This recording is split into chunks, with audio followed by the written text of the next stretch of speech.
نگاہ کو وسیع کریں گے تو کربلا سمجھ میں آئے گی، لیکن اگر ہم کربلا کو صرف ایموشنلائز کر دیں، صرف گریے تک محدود کر دیں، صرف ماتم اور عزاداری تک کربلا کو محدود کر دیں، تو ہم نے بہت بڑے کربلا کے پہلو کو چھوڑ دیا۔ جس طرح لوگوں نے ولایت سے صرف علی ولی اللہ کو لیا، یعنی لفظوں کو تو لیا لیکن علی کے کریکٹر کو نہیں لیا، لفظوں کو تو لیا لیکن علی کی زندگی کو نہیں لیا۔ دیکھیے لفظ کسی کام کے نہیں ہے جب تک وہ کریکٹر آپ کے وجود میں نہ آئے۔ لفظیں کرنے والے صوفیزم میں چلے جائیے، اس میں یہی ہے، وہ کسی خانقاہ میں بیٹھ جاتے ہیں اور تسبیح اٹھا کے دن رات اللہ ہو اللہ ہو اللہ ہو کہتے رہتے ہیں۔ خالی ذکر کسی کام کا نہیں ہے، وہ ذکر کام کا ہے جس ذکر کے ساتھ انسان فکر بھی کرے۔ اسی لیے فرمایا کہ 1 گھنٹے کا سوچنا 70 سال کی عبادت سے افضل ہے، کیونکہ اسی فکر کی وجہ سے ہور بنتا ہے۔ تو اب سوچئے یزیدی کیا کرتے ہیں، شیطان کیا کرتا ہے، وہ آپ کو فکر سے روکتا ہے۔ اہل بیت کیا کرتے ہیں، وہ آپ کے وجود میں فکر کو بیدار کرتے ہیں۔ تو آپ کے سامنے 2 سوچیں آتی ہیں،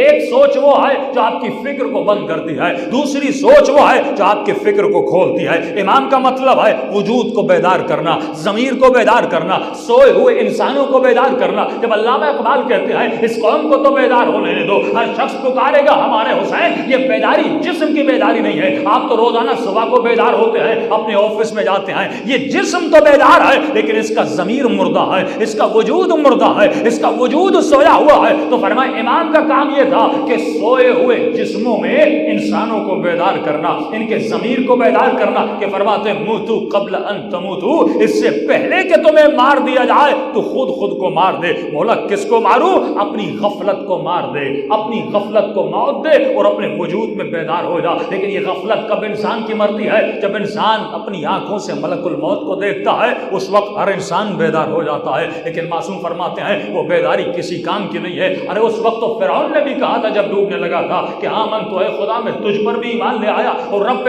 موسیٰ پر بھی ایمان لے آیا، لیکن خدا کہتا ہے اب کی بیداری کسی کام کی نہیں ہے، بیداری وہ کام کی ہے جب اپنی زندگی میں انسان بیدار ہو جائے، اور جب زندگی میں بیدار ہو جاتا ہے تو وہ کربلائی کہلاتا ہے۔ آپ سے ایک سوال کرنا چاہتا ہوں، دیکھیے کربلا میں 72 شہید تھے، اور واقع کربلا کے بعد بھی تقریباً 28,000 سے لے کر 32,000 تک لوگ امام حسین پر قربان ہوئے، جس میں لشکر مختار بھی شامل ہے، جس میں توابین بھی شامل ہے، جس میں جناب زید کا لشکر بھی شامل ہے، بہت سارے قیام شامل ہیں جنہوں نے حسین کے نام پر انتقام لیا اور شہید ہو گئے۔ یقیناً وہ بھی جنتی ہیں، لیکن سوال یہ ہے کہاں وہ 28,000 شہید اور کہاں کربلا کے 72 شہید؟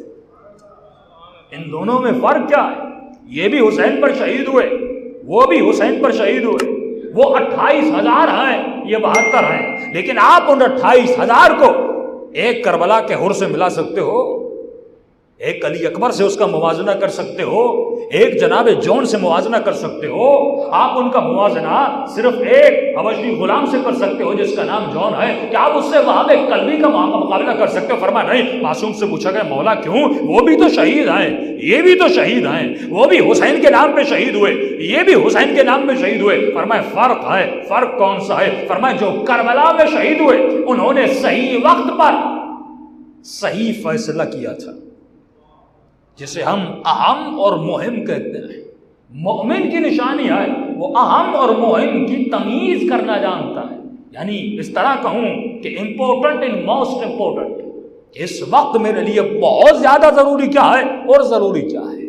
فرمایا ان لوگوں نے کربلا میں جانا ضروری نہیں سمجھا، لیکن اس وقت یہ جون سمجھ گیا، یہ وہاب کلبی سمجھ گیا ابھی مجھے فیصلہ کون سا کرنا ہے۔ اسی طرح امام فرماتے تمہاری زندگی میں ہر وقت یہ گھڑی آتی ہے جس وقت تجھے فیصلہ کرنا ہوتا ہے اب مجھے کرنا کیا ہے اور کرنا کیا نہیں ہے۔ لیکن انسان ذرا یہ سوچے، ایک طرف ہزاروں کا لشکر ہے، ایک طرف 72 ہے، یہ استقامت ان 72 میں آئی تو کیسے آئی کہ امام زمانہ فرماتے ہیں کہ میرے 313 صحابی، مولا یہ آپ عدد کیوں دے رہے ہیں 313؟ اور آج کئی لوگ اعتراض کرتے مولانا کیا 300 ملین میں 313 نہیں ہے؟ 300 ملین میں 313 نہیں ہے، یہ 313 ہوں گے کیسے؟ کہ چھٹے امام سے کسی نے کہا تھا مولا آپ قیام کیوں نہیں کرتے؟ اتنے آپ کے شیعہ، کہ آپ سب سنتے ہیں کہ مولا کے شاگرد اتنے زیادہ تھے کہ ہزاروں کی تعداد میں مولا کا لیکچر سننے امام کے شاگرد آتے تھے، لیکن وہ امام فرماتے ہیں، چھٹے امام فرماتے ہیں میرے دادا حسین کے پاس 72 تھے، اگر جعفر صادق کے پاس 22 بھی ایسے ہو تو میں قیام کرنے کے لیے تیار ہوں۔ 22 بھی ایسے ہو. مولا یہ ہیں کیسے؟ ان میں صفات کیسی ہیں؟ ان کا وجود کیسا ہوگا؟ تو فرمایا یہ ایسے ہیں، یعنی 22 کے 22 کا عقیدہ ایک ہے، 22 کے 22 کا عمل ایک ہے، 22 کے 22 کا اخلاق ایک جیسا ہے. یعنی یہ اپنے صفات میں، اپنے عمل میں، اپنے اخلاق میں اور درد رکھنے میں ایک جیسے ہوں گے. لا وجود لا ينفق ہے. ارے یہ بات سمجھ میں تو آتی ہے کہ بیٹا باپ کی سنتا ہے، لیکن کربلا میں آپ کو عجیب منظر نظر آتا ہے. بھتیجا بھی ویسی اطاعت کر رہا ہے جیسے علی اکبر کر رہے ہیں، غلام بھی ویسی اطاعت کر رہا ہے جیسے علی اکبر کر رہے ہیں، حبیب ابن مظاہر بھی ایسی اطاعت کر رہے ہیں جیسے عباس کر رہے ہیں. بھائی ہماری تو گھر میں بیوی نہیں سنتی، اور کربلا کے میدان میں ایسی اطاعت نظر آتی ہے. کیا کیا امام حسین نے؟ کیا امام نے جادو کیا؟ کیا حضرت موسیٰ کی طرح عصا پھینکا اور لوگوں نے ایمان لایا؟ نہیں، یہ کمال حسین ابن علی تھا. نہ کوئی جادو کیا، نہ کوئی معجزہ کیا. حسین نے اپنے اخلاق سے ان کے وجود کو ایسا بنا دیا کہ ان کا عمل ایک تھا، ان کا کردار ایک تھا، ان کا اخلاق ایک تھا. کربلا میں آپ دیکھیں گے کہ ہر کوئی موت کی تمنا رکھ رہا ہے. اور یہ سورہ جمعہ کی آواز ہے، لیکن میں اپنی بحث سے ٹاپک سے نکل جاؤں گا. فرمائیے مومن کی نشانی ہے فَتَمَنَّوُا الْمَوْتَ إِن كُنتُمْ صَادِقِينَ. اگر تو دیکھنا چاہتا ہے کہ تمہارے دل میں ایمان ہے کہ نہیں ہے تو اے مومن پھر موت کی تمنا کر کے دیکھنا. لیکن آج کا مومن بیمار ہوتا ہے کہتا ہے مولانا دعا کریے ٹھیک ہو جاؤ. اتنا پریشان ہو جاتا ہے، ڈاکٹر کو التماس کرتا ہے ڈاکٹر صاحب مجھے بچا لیجیے، میں مرنا نہیں چاہتا. اور دوسری طرف مجلس میں بھی آتا ہے اور یہ سنتا ہے کہ من یمت یرانی، جو مرتا ہے اسے علی کی زیارت ہوتی ہے. تو میں نے کسی مریض کو کہا اتنا علی کی زیارت سے گھبرا کیوں رہے ہو؟ موت آئے گی تو علی کو ہی دیکھو گے، علی کی زیارت سے کیوں گھبرا رہے؟ اس کا مطلب ابھی تک معرفت نہیں آئی ہے. یہ کون سی چیز ہے جو اس مومن کو دنیا سے جدا نہیں ہونے دیتی؟ یہ کون سی چیز ہے جس نے لشکر یزید کو حسین ابن علی سے دور کیا؟ اور وہ کون سی چیز تھی جن لوگوں نے خود کو حسین کے وجود کے قریب کیا؟ اور وہ کون سی چیز ہے کہ میرے چھٹے امام فرماتے اگر 22 ہوتے؟ اور وہ کون سا عمل ہے کہ امام زمانہ فرماتے جب تک 313 نہیں ہو جاتے تب تک میرا ظہور نہیں ہوگا؟ مولا 300 ملین کہاں اور 313 کہاں؟ فرمایا نہیں، ایک ایسی سوسائٹی، ایک ایسا ماحول جس میں لوگوں کا عمل ایک ہو. اگر رضویہ شیعہ سوسائٹی ہے، سوال یہ ہے کیا پورے رضویہ میں لوگوں کا عمل ایک ہے؟ کیا پورے رضویہ میں لوگوں کا کردار ایک ہے؟ کیا پورے رضویہ میں لوگوں کے عقائد ایک ہیں؟ اگر عمل ایک ہوتا تو یہ پوری مسجد صبح کی نماز میں کھچا کچ بھری ہونی چاہیے تھی، یہ نماز ظہر میں بھری ہونی چاہیے تھی. لوگوں کا کم آنا یہ دلیل ہے کہ ان کا عمل ایک نہیں ہے، کیونکہ اگر عمل ایک ہوتا تو سارے آتے. ایک مومن آ رہا ہے دوسرا نہیں آ رہا، اس کا مطلب ان کے عمل اور عقیدے میں فرق ہے.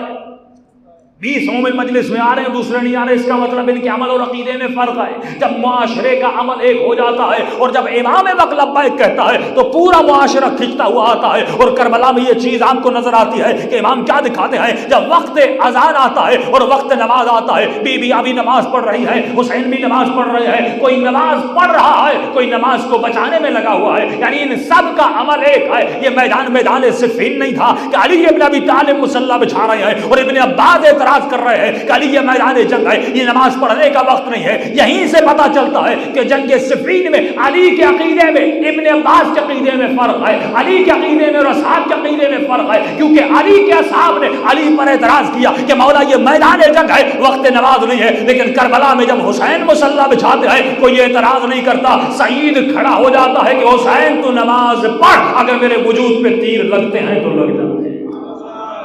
یہ وہ پختگی ہے جو امام نے اپنے اصحاب کے وجود میں پیدا کی کہ فرماتے غالباً 20 سے 25 تیر سعید کے سینے میں لگتے ہیں، لیکن اپنے بدن کو کہتا ہے بدن اتنی مہلت دے میرے حسین کی نماز ختم ہو جائے. فرمایا اتنا بوڑھا تھا کہ کمر جھکنے والی تھی، لیکن سعید نے اپنی کمر پر کس کے کپڑا باندھ لیا اور اپنے دونوں ہاتھوں کے کمر پہ رکھ دیا اور وجود کو مخاطب کرنے لگا. اے بدن مرنا تو تجھے ویسے بھی ہے، لیکن حسین کی نماز کو بچا کے مرنا. گرنا تو تجھے ویسے بھی ہے، لیکن حسین کی نماز کو بچا کے بعد میں گرنا. فرمایا اتنا بدن سے خون بہ چکا کہ ہونٹوں پر سفیدی چھا گئی اور اب ہونٹوں پہ کپکپاہٹ طاری ہو گئی. پھر اپنے ہوٹوں کو کہنے لگا سعید اتنا صبر کر دے کہ میرا حسین آخری سجدہ دے دے، میرا حسین آخری سلام کر دے، یا امام سلام دیتے آئے اور یہاں سعید زمین پہ آ کر گر جاتا ہے۔ ارے یہ سعید کا کردار تھا، وہ حسین ابن علی کا کردار تھا، جیسے سعید زمین پہ گرنے لگتا ہے حسین ابن علی آگے بڑھتے ہیں اور اپنے دونوں گھٹنوں کو سعید کے سر کے نیچے دیتے ہیں، فرمایا اے سعید تجھ سے میں بھی راضی ہوں، میری اماں زہرا بھی راضی ہے۔ یہ وہ مقام ہے جو سعید نے حاصل کیا، لیکن یہ منظر آپ کو جنگ صفین میں نظر نہیں آتا، یہ منظر آپ کو جنگ احد میں نظر نہیں آتا۔ وہ بھی اصحاب نبی تھے لیکن نبی کے دانت کٹتے رہے اور نبی کے دانت گرتے رہے اور وجود رسالت پر حملہ ہوتا رہا، لیکن مسلمان مال غنیمت کے پیچھے بھاگتے رہے، لیکن یہ منظر آپ کو کربلا میں نظر نہیں آتا۔ پہلے سارے اصحاب خود کو حسین پر قربان کرتے ہیں، آخر میں حسین ابن علی شہید ہوتے ہیں۔ اس کا مطلب وہ محبت، وہ جان ساری، وہ وجود کا قربان کرنا، وہ حسین کا عشق، وہ حسین کی محبت جو کربلا میں نظر آتی ہے، وہ اطاعت امام جو کربلا میں نظر آتی ہے۔ اب یہ امام زمانہ بتانا چاہتے ہیں کہ جب میرے پاس ایسے 313 ہو جائیں گے، یعنی کربلا میں 72 تھے، اس کے 4 گنا یا 5 گنا زیادہ جب شیعہ ہو جائیں گے، جن کا کردار ایک ہوگا، جن کی رفتار ایک ہوگی، جن کا اخلاق ایک ہوگا، جن کی معرفت ایک ہوگی، جب میں لبیک کہوں گا ان کے عمل میں فرق نہیں آئے گا، جب میں بلانے پر آؤں گا کوئی یہ نہیں کہے گا مولا میرے بیوی بچے، مولا میرا گھر، مولا میرا کاروبار، بس اگر یہ سنے گے امام آواز دیتے ہیں جس طرح حبیب کوفے سے چلا تھا اسی طرح یہ بھی اپنے گھروں سے چلیں گے اور اپنے امام کی آواز پہ لبیک کہیں گے۔ تو ہمیں اپنے وجود میں اس کردار کو پیدا کرنا ہے جو کردار کربلا والوں میں تھا۔ صلوات پڑھے محمد و آل محمد۔